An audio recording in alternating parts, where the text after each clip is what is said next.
Hey everyone, Navik here with another review of Hero Organization, and this is Chapter 5, The Girl in the Aegis, or Aegis, or however you pronounce it.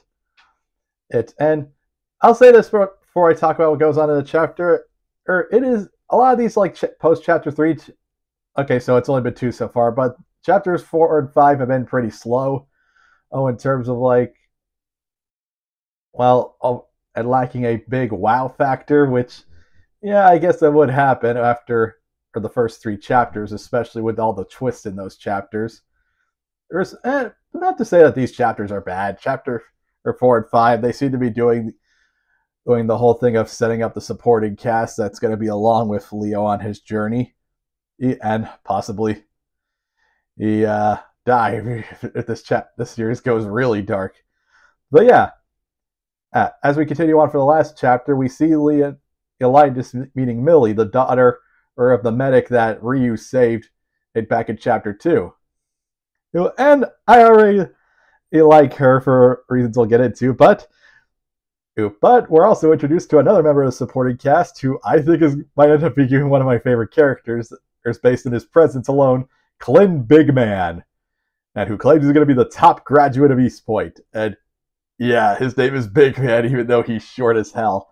I've already heard some people comparing him to Mineta from My Hero Academia because later on he sighs lovingly at a few girls who pass by, which really, that's all it takes for someone to be compared to Mineta being short and making one comment about girls.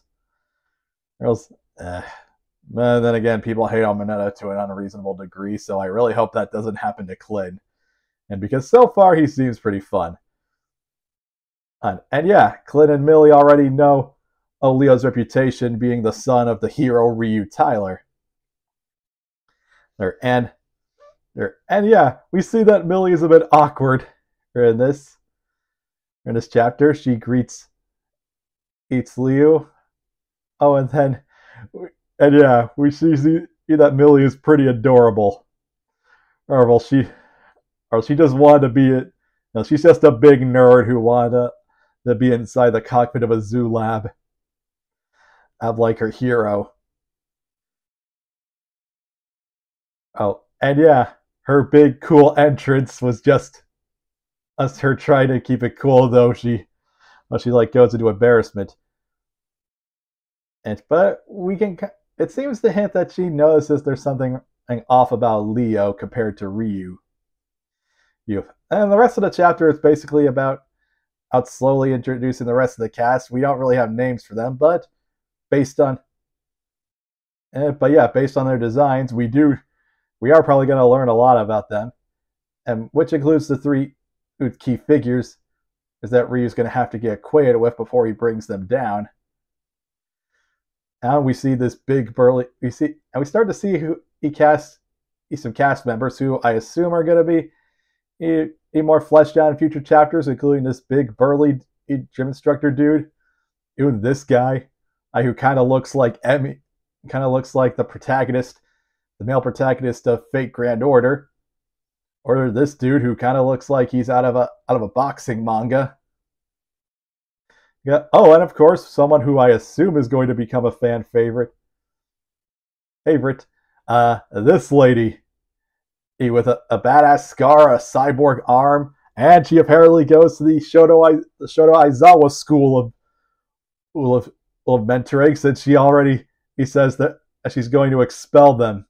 And for some reason, I assume because she's not as impressed with how any of the applicants look, which, yeah, that's going to be a major problem for Leo going through. So, yeah, we'll see how things go in the next chapter. So, yeah, that's Hero Organization Chapter 5. Not really a lot to talk about, like I said. But before, chapters 4 and 5 do feel a bit slower after everything the first 3 chapters did, which, a little bit of slowdown in between some bigger moments is always a good thing for the pacing of a series. And yeah, I am curious to learn more about these characters, especially the cyborg lady. And I also do want to see more of Klin and Millie. I can't and wait to see how they interact with Leonidas and, well, if they learn his true reason for joining the hero organization. So yeah, that's a wrap up for this review. I hope I'll see you guys for the next week's review. See you later.